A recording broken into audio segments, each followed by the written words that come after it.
Strength. It's the measure of survival. For some, it's measured in armies. For others, in wealth and influence. But for the Freestar Collective, it has always been freedom. The freedom to live by one's own hand. The freedom to trade without chains. The freedom to dream without fear. But freedom is never without challenges, never without cost, never without the will to defend it. And so, the Halcyon Star rises. Forged by Lindan Engineering Corporation, the Halcyon Star stands as the Class M flagship of the Freestar Navy. Built not to conquer, but to protect. Not to oppress, but to defend. The ship is a symbol of unity, endurance, and resolve. Spanning 8 decks, the Halcyon Star is a fully self-sufficient cruiser. From hangars and repair bays to cargo holds and troop armories, it carries everything needed to sustain itself in the furthest reaches of space, a testament to its strength.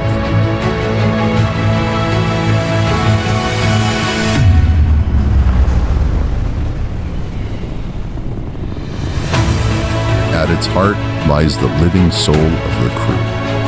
Habitation decks, mess halls, and hydroponics keep everyone on board ready for the long haul.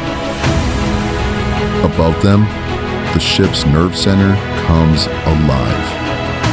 Battle stations, turret control, communication hubs, and a command bridge overlooking it all. Every system designed to react in an instant and hold fast when it matters most. Armed with K7 Talon Strike batteries, Raptor Fire Point Defense turrets, and Falconet payload system, the Halcyon Star adapts to every threat, standing as the first and final line of protection. And yet, beyond its steel and firepower, it represents something far greater. A promise that the Freestar Collective will always endure, that its people will always have a choice, that freedom will never be taken without a fight. The Halcyon Star, strength through freedom.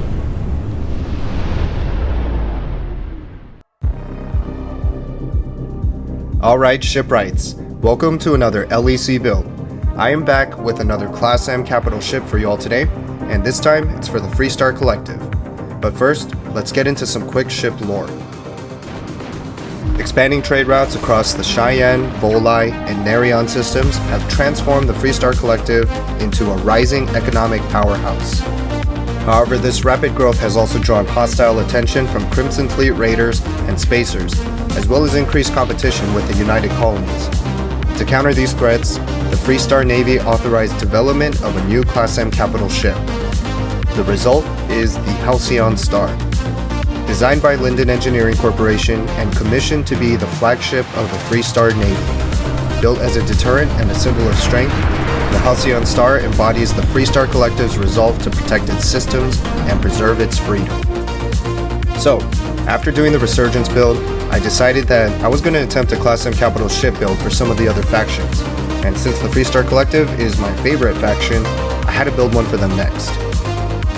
Unlike the Resurgence, which was designed to be a battle cruiser, the Halcyon Star is meant to be more of a carrier or an all-purpose star cruiser. Basically, the Resurgence is more like an Imperial Star Destroyer for the United Colonies, while the Halcyon Star is more like the Rebel Alliance MC-80 Home 1, but for the Freestar Collective. It's a trap! Altogether, this ship will cost just over 9,730,000 credits, give or take a few thousand, and it will probably be one of the most expensive ships you build. A majority of this budget is tied to the Class M components and the DP Aerospace Habs, while the Matilio weapons alone take up 2/3 of the entire budget. So So if you use vanilla weapons and Habs, you can cut roughly 6 to 7 million credits from the overall cost. At 222 by 122 meters, the Halcyon Star is just 10 meters shorter than the Resurgence battlecruiser, but it's also 36 meters wider due to the wing nacelles that house the auxiliary engines. Now, since this is a Freestar build, I tried my best to avoid using UC affiliated parts, but yeah, it's kinda tough when it comes to the available Class M parts. Since there aren't any for Stroud Eklund, just relying on Hobtech or Tile parts proved to be a bit too difficult for me, but either way, I'm very happy with the way the Halcyon Star turned out. On a side note, the Resurgence name was a reference to the Battlefront 2 Resurgence event that was happening while I was building out that ship, but the Halcyon Star is definitely fitting in the Freestar Collective bird theme. Halcyon has that grandiose name that you'd associate with a capital ship, and depending on how it's referred, it could be an Asian kingfisher as well as a mythological Greek kingfisher, so I thought the name fit Starfield lore very well. And just like the Resurgence, this build does have a fully functioning interior that spans 8 decks over 9 levels, and each deck outside of the lowest deck is all accessible via elevator for convenience. The first 2 levels are the utility decks that feature the DP Aerospace HopeX hangar and the DPA machine room.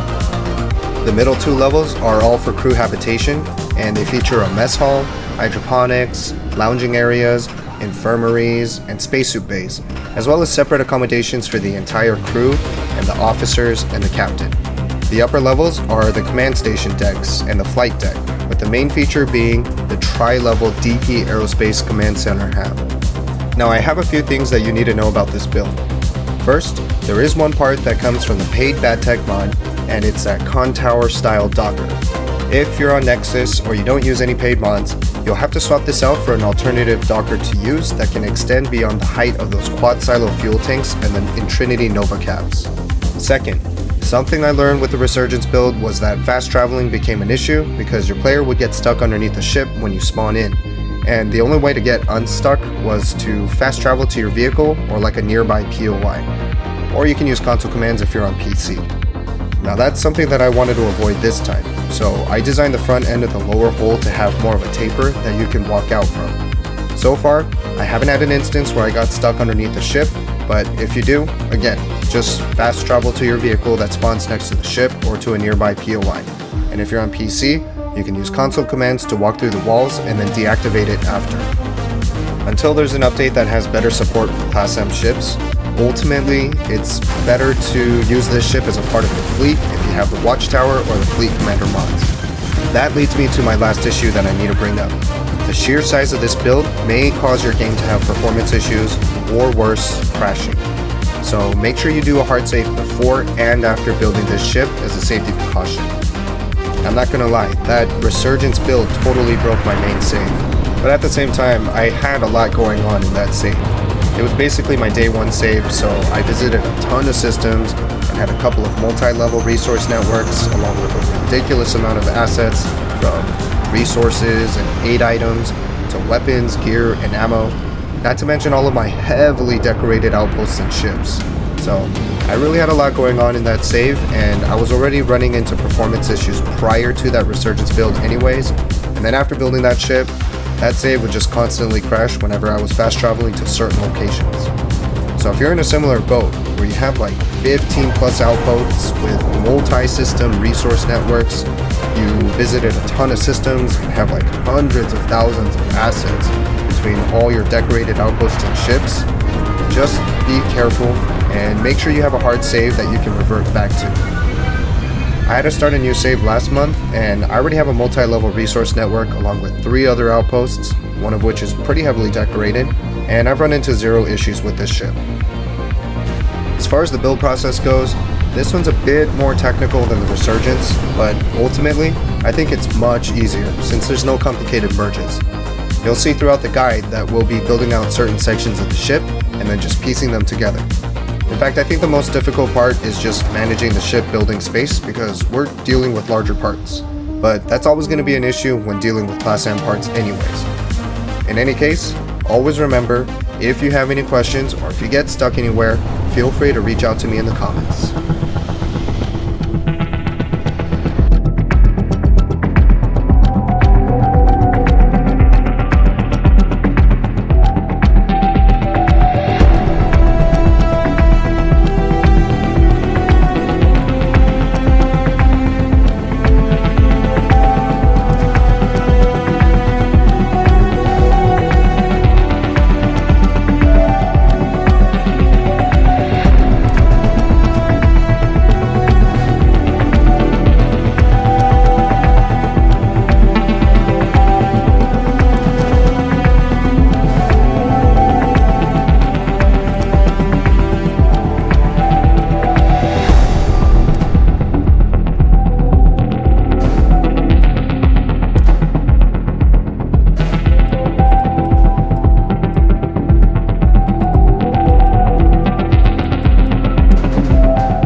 Alright, if you made it this far, thank you very much for watching.